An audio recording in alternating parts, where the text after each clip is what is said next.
A few years ago, I had a dream, and there was a voice in my dream who said, "This is the death bringer, and I'm not sure if you are going to be able to come back." In this video, I'll tell you the whole dream, what I believe it meant, and how some of it could be applicable in your life too. Some of it could also be your death bringer and what that could mean for you as well. I am not a man of complicated words. I am not a man of deep, complicated philosophy or academic wording, so you are not gonna get that with me. I am a man from the people. I am a man from the rural life. I used to be a farmer. Sometimes I'm still a farmer, so you will get from it that kind of way of sharing, of speaking to you. So my experience, my sharing will always be first-hand experience and how I perceive that to be and how that developed over years in my life. There's no book that I read and I'm coming to you or a script about it, because let's face it, spirit doesn't really need a script to have things coming forward. But the dream. I found myself in Peru a few years ago, and I believe at that time I was at my third plant diet. This is a traditional Amazonian diet with a root called Sanango, which is a master teacher plant from the Amazon, right? This is a deeper layer of the work that's being done in the Amazon, and it's something that I'm always fond of to research, to learn, and to go through a process of understanding what is it I need in my life. I was in a place called the Sacred Valley in Peru with some friends living in a beautiful home we rented for a few months, and one night I have a dream, and this dream, it's a vision, a dream, I'm not sure. You know, it's still some years from then, I'm still digesting the whole information. So I find myself in this dream, right, walking with other people. For some reason, they seem to be mostly men, and I'm in the forest. I believe it could be the Amazonian jungle of Peru. So I see these beautiful trees, I'm having conversations with people around there. I cannot remember who those people were, but it was a lot of people, at least 10, and we were just walking as brothers and connecting with nature, I suppose. And this took for a while, and then I realized, well, it's 6 p.m. at this retreat center. Our evening ceremonies and the work started around that time, so wow, I'm late. I need to go back to the maloca, which is the hut where the ceremony will take place.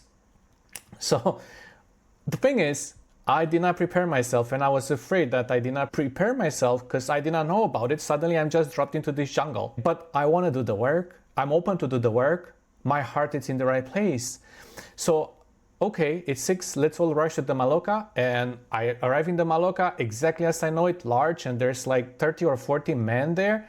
I don't know anybody, and we're just sitting in this lotus position.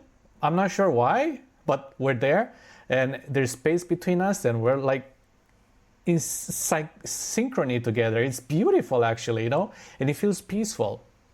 And there's this one gentleman who worked at that particular retreat at that time, and he just shakes my hand, and I feel much more comfortable seeing him there. And well, I guess we're gonna have a ceremony tonight. But I was so unsure if did I prepare myself? Did I eat something that day? Did I keep my at least 3 days of fasting before? Like no violent movies or anything like that, or coffee or sugars. I was like contemplating, and I didn't have time to think too much because at that time my phone was receiving a phone call. Now I pick up and I cannot see properly because the screen just gets blacked out, so I cannot see who it is. But I see these symbols and patterns on it and then blacked out. And I do manage to answer the phone, and on my phone it's my mother from Romania, and she only speaks Romanian. And now she tells me, you know, there's a person here, there's a woman here that I don't understand what she's speaking because I don't understand English, so I'm gonna pass her to you. And then I see this beautiful woman talking to me, and they say, we are able to get your phone number because you left it as an emergency contact for your mother, but I have somebody who wants to speak to you. So I'm like, okay, somebody wants to speak to me in the ceremony room, just I'm preparing to have this. And then I hear this voice, and it's a man, and this man seems authoritative, and he just asks me, who are you? And I'm like, dude, Who are you? You call me. How do you dare to ask me such a question? But I don't get to say that, and maybe my wording was different in my vision, but I just had it in my mind, and I don't get to ask this person over the phone that I don't know who it is. It's just a man that seems to be authoritative. I don't get to ask my question because he seems like he already knows what I was about to his question, and he says, you have been seeking for something, and this will help you to find it. And I look on the floor, my attention is drawn to the floor, to the ground, and there's this bowl, maybe 30 centimeters bowl, and it's made of roots. Now, these roots, they were not plastics or something, it was a real root. It just was layers and layers and layers of a beautiful root. And I was like, wow. And then he said, this is the death bringer, and it will help you to find everything you have been looking for. But I am not sure if you will be able to come back after. And then somewhere in the background, I will hear various voices, female, male, I'm not sure. And the voices were asking, is Claudiu gonna come back? We're not so sure. And they were like fading, these voices, but his voice was the dominant one. I could hear very clearly. So then he said to me, you will meet me in 5. And then I wake up, and the next thing, I just jumped to my friend that was living in the same house, and I shared this exact story. And I'm like, what did just happen? I don't know what happened. I'm scared. I'm not sure what to do with this information. It was so real. How could he know so much about me? Now, at that time, indeed, I was seeking information. And mainly, I believe in my pursuit of my own self-knowledge and connecting with other people has been through the psyche, through the psychic sciences. Now, over the years, I realized how deep and profound that kind of work is. That is not about telling someone the future or what happened in their life. It goes way deeper, and that's where my interest has always been. How do I connect to this person for real and see exactly what's going on with them? Not just what they're telling me, not what I believe they might be going on. I want to see it. I want to go through their thoughts. I want to know where those thoughts originate. I want to know the truth behind them and the real truth and the massive layers that goes underneath that. You know, we may call it the subconscious. Maybe there's something much deeper than that. So I have always been seeking that kind of connection. Of course, with the permission of that person in front of me that wishes to work in that sense. You know, we're not going there and doing it randomly. So I believe that's what I was seeking. How do I see more of this? How can I help people? A few years passed after that. That was the 3rd diet with Sanango. And then recently, a few months ago, I went again to Peru. I had my 4th diet with Sanango.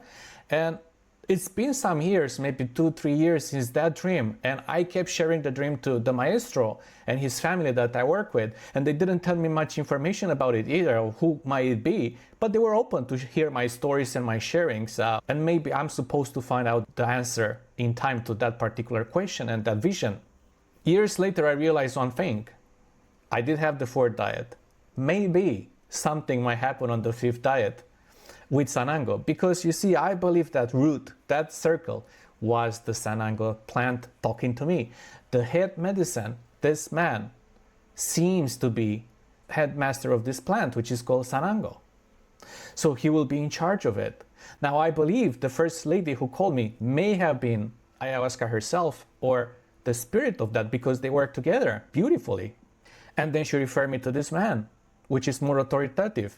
And when I look back at it, it does make sense that that would have been the case, that this death bringer is not some poison I'm taking and killing myself or something. But actually, the real death, I believe, is not me dying as a person. And I believe those fading voices may have been things that I don't need in my life anymore, maybe parts of the old self. Okay, well, in reality, the real you can never die. The spiritual you can never die. This is certain. But sometimes we may carry luggage and baggage and emotions and traumas and patterns that maybe those fading sounds will have been exactly that.